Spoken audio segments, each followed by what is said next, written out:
Ora, muito boas tardes, pessoal. Espero que esteja tudo bem convosco e bem-vindos ao regresso à minha experiência nas aventuras fantásticas.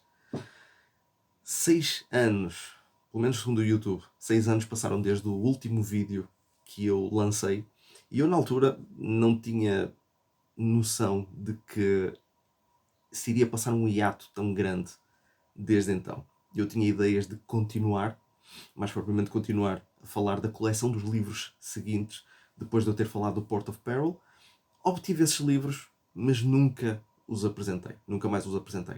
Mas, no entanto, é minha intenção apresentá-los eventualmente. E é também uma das razões pelas quais eu decidi ressuscitar não só o meu canal de YouTube, mas também ressuscitar esta rubrica. Porque em 6 anos muita coisa aconteceu. Mudei de casa, mudei de emprego, a minha coleção de livros aumentou exponencialmente, casei-me, lancei o meu primeiro livro esse que será relançado. No momento em que eu estou a fazer este vídeo, ainda não sei exatamente quando é que ele vai ser relançado, mas mais sobre isso num outro vídeo. E decidi recentemente fazer um regresso a esta rubrica para poder apresentar os livros da minha coleção. Não só continuar com a coleção da Fighting Fantasy, ou das Aventuras Fantásticas, abordando livros que saíram no Brasil e que não saíram em Portugal, e livros também da coleção original da Puffin que não saíram nem em Portugal nem no Brasil. Portanto, eu tenho pelo menos um exemplar de cada um de todos esses livros. Portanto, eu pretendo no futuro apresentá-los. Mas também falar sobre outras coleções de livros-jogos. Porque ao longo de 6 anos a minha coleção aumentou imenso. E não falta material para falar durante, eu não diria meses, mas durante anos. Porque, de facto, o mundo dos livros-jogos e da literatura interativa é muito vasto. Mais vasto do que aquilo que nós imaginamos. Mas é a minha, digamos, missão apresentá-los assim, um a um, ocasionalmente, para vocês também conhecerem um bocadinho de uma forma de literatura diferente. Porque existem muitos youtubers e os chamados booktubers ou os booktalkers também, que apresentam livros, o que eu acho excepcional, e isso é o que também ajuda a potenciar o consumo da leitura e a compra de livros pelos mais jovens. Eu acho isso muito, muito bom, mas eu acho que falta aqui uma há uma falta de divulgação da literatura interativa e dos livros-jogos. Principalmente num meio como Portugal, que pronto, está em escassez, uma forte escassez nesse campo. Principalmente quando os livros-jogos estão em crescimento noutras partes do mundo, mais propriamente em certas partes aqui da Europa, também Estados Unidos e também no Brasil, com o relançamento de livros das Aventuras Fantásticas que na altura não tinham sido lançados lá na altura da Marques Saraiva. Portanto, no Brasil agora a Jambô está a relançar os livros da Fighting Fantasy e está a lançar livros completamente inéditos. E aqui em Portugal, embora já estejamos a dar uns passinhos a regressar aos livros-jogos, não deixam de ser passinhos de bebé em comparação com aquilo que nós tínhamos nos anos 90 e inícios dos anos 2000 com as Aventuras Fantásticas, que foram livros que muita gente se lembra. Embora pareça que não, muita gente se lembra. No entanto, o que é que eu decidi trazer de forma não só a ressuscitar esta rúbrica, mas também para potenciar também este canal de YouTube e também o meu objetivo de falar um bocadinho mais sobre livros-jogos. Digamos que é um compromisso que, no momento em que eu estou a fazer isto, eu não tenho a certeza se vou conseguir cumpri-lo, mas vou fazer todos os possíveis para o cumprir. E é chamado os 31 Dias de Horror. No momento em que vocês estão a ver este vídeo, é o dia 1 de outubro, obviamente que eu estou a gravar este vídeo uns dias antes, mas propriamente 2 dias antes. O meu objetivo é todos os dias apresentar um livro-jogo de terror diferente. Quer seja livros-jogos que eu já tenha apresentado noutros vídeos desta rúbrica, quer sejam livros-jogos novos. Podem ser livros-jogos escritos em português, podem ser livros-jogos escritos em inglês, podem ser livros-jogos escritos em espanhol. O tema é sempre terror. E pode ser diversos tipos de terror. Pode ser terror contemporâneo, pode ser terror cósmico, pode ser terror psicológico, pode ser um slasher, pode ser qualquer coisa, desde que encaixe no género de terror. E sem mais demoras, porque já temos 5 minutos já temos 5 minutos de vídeo, vamos começar com um livro-jogo que eu já apresentei aqui. Eu posso já dizer aqui, agora vou assim, não é propriamente um spoiler, porque eu podia colocar aqui uma lista dos livros-jogos que eu espero vir a abordar, mas é muito provável que a ordem se altere ao longo do mês, porque existem livros que eu ainda não li, há outros que eu já li, mas eu tenho que os revisitar para relembrar de algumas coisas.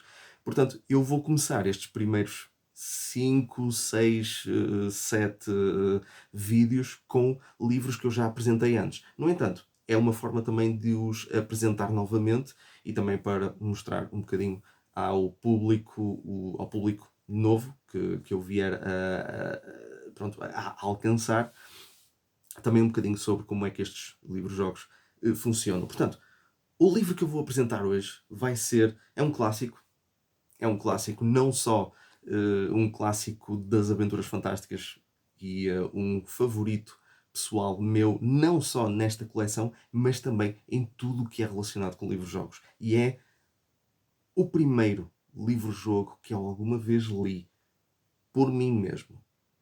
Ou seja, o primeiro livro-jogo que eu li por mim, porque o primeiro livro-jogo que eu li foi em grupo e não foi propriamente uma leitura minha, foi uma leitura de um colega meu, mas o primeiro livro-jogo que eu descobri não foi este, mas o primeiro livro-jogo que eu li por mim mesmo foi este, que é A Mansão Diabólica.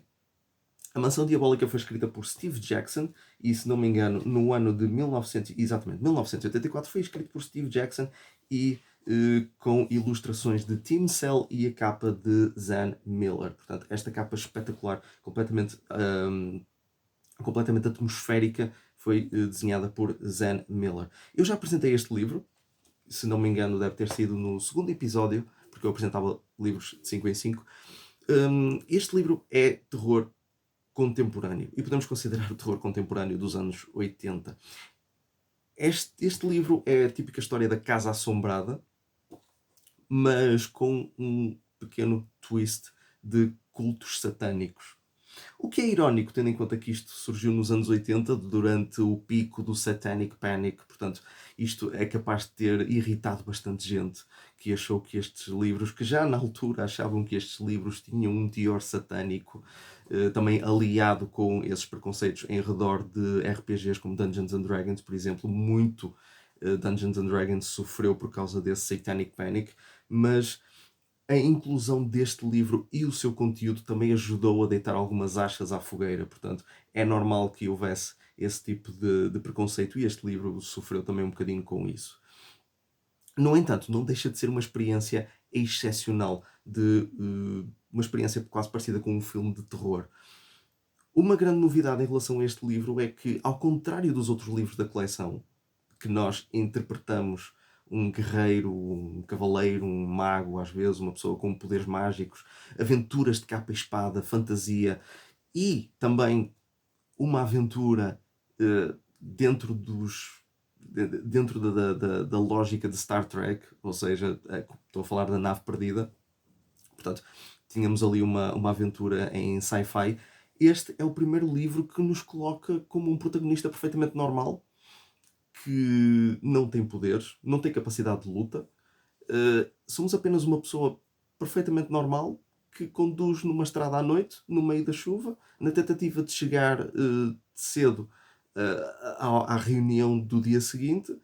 Encontramos um velhote na estrada, damos uma guinada no carro para evitar atropelá-lo, o carro entra numa vala e depois morre completamente. E então nós, para buscarmos ajuda, encontramos uma casa isolada no meio do nada e achamos que conseguimos encontrar lá ajuda, e o que acabamos por encontrar é mais terror do que outra coisa. E sendo que a nossa personagem não está propriamente preparada para este tipo de terror, o que é que acontece? Nós temos de ter cuidado com aquilo que fazemos, porque uma mecânica completamente inovadora nesta coleção é a mecânica do medo. Ou seja, nós encontramos certos fenómenos sobrenaturais, criaturas monstruosas que desafiam os limites da nossa coragem. e da nossa capacidade de resistência. E o medo é uma pontuação que é estabelecida inicialmente, para além das pontuações típicas de perícia, força e sorte, mas o medo é algo que nós temos que saber controlar, porque se nós tivermos uma pontuação demasiado alta de medo, ou melhor, se a pontuação de medo atingir a pontuação máxima que foi estabelecida no início, a nossa personagem morre imediatamente. Portanto, é uma limitação que aumenta a dificuldade deste livro. Portanto, para além da componente do livro ser bastante difícil, porque vamos ser francos, Steve Jackson é muito experimental nos seus livros, mas também é muito difícil na sua execução, mais propriamente na execução da própria leitura e da própria aventura em si. A mecânica do medo faz com que as coisas se tornem ainda mais complicadas. E não só. Nós temos a componente de combate que, lá está, sendo a nossa personagem alguém mais... uma pessoa mais comum, nós não temos capacidade de luta. Então nós começamos com uma penalização na nossa perícia, porque nós não temos uma arma, não temos absolutamente nada com que nos defendermos, e até nós encontrarmos uma arma, nós temos que lutar com uma penalização de perícia, porque nós não somos nenhuns mestres de luta nem nada do género. Portanto, este livro automaticamente já nos coloca em posições muito complicadas. No entanto, não significa que este livro não seja ótimo no quesito de história, porque este livro tem uma história bastante forte, imensos mistérios, a própria exploração da casa é imensamente variada, nós temos imensos quartos para visitar, para explorar, para investigar, muitas coisas podem acontecer, existem muitas informações dispersas ao longo de toda a mansão. E se nós reunirmos todas as pistas da maneira correta, nós conseguimos ir para o melhor caminho para entregarmos depois, para chegarmos depois ao fim, não é? Derrotarmos o boss final, não é? O vilão final e conseguirmos sair da mansão com vida. No entanto, não é fácil porque, embora não seja completamente difícil mapear o layout da casa, mesmo mentalmente, explorá-la pode ser um bocadinho labiríntico e é normal e perfeitamente normal que nas primeiras sessões ou nas primeiras leituras nós tínhamos bastante dificuldade em conseguir chegar sequer a meio. Portanto, é um livro bastante complicado, mas ao mesmo tempo bastante recompensador quando nós conseguimos avançar sempre um bocadinho mais. Há sempre coisas para descobrir, há sempre coisas para utilizar, existe sempre informação nova, há personagens que tanto podem ser nossas amigas como podem ser os nossos piores inimigos. Portanto, este livro é uma...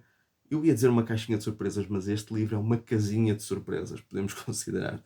Portanto, sendo este o meu primeiro livro-jogo e sendo este um dos meus favoritos, não só de terror, mas também o meu favorito, um dos meus favoritos livros-jogos de sempre, acho que fazia sentido ser o primeiro a ser apresentado. Aliás, até vou mostrar aqui algumas ilustrações só para vocês verem o quão imersiva muitas vezes é.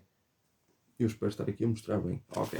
Só para vocês verem o quão imersivo, às vezes, ou quão poderosas as ilustrações são, porque ajudam-nos imenso a entrar na própria personagem e no próprio ambiente da história. Isto se estivermos a falar das ilustrações deste livro, não da versão da Scholastic, que, ok, vocês viram aquele vídeo, ok? Vocês viram o vídeo, vejam, e se não viram, vejam o vídeo em que eu faço a comparação das ilustrações entre uma versão e outra, e vocês percebem que a versão da Scholastic é muito, muito, muito má. E eu estou a ser simpático, portanto... Bem, este foi então o primeiro vídeo dos 31 dias de horror. Eu espero que tenham gostado, ok? Se vocês gostaram, cliquem em gosto. Se vocês não gostaram, cliquem em não gosto. E podem utilizar a caixa dos comentários para dar sugestões, opiniões. Falem um bocadinho sobre este vídeo. Falem se vocês leram este livro, o que é que vocês acharam, se também é um dos vossos favoritos. Se não é um dos vossos favoritos, o que é que vocês gostaram deste livro, o que é que vocês não gostaram. Pá, falem do que vocês quiserem. Deem sugestões também, pode haver sugestões de livros de terror que vocês queiram que eu aborde, mesmo que eu não aborde nestes 31 dias, não significa que eu não aborde depois no futuro. Portanto, deem as vossas opiniões, as vossas sugestões e pronto, e é tudo. Eu espero contar com a vossa presença no próximo vídeo que será, na vossa perspectiva, amanhã. Até uma próxima.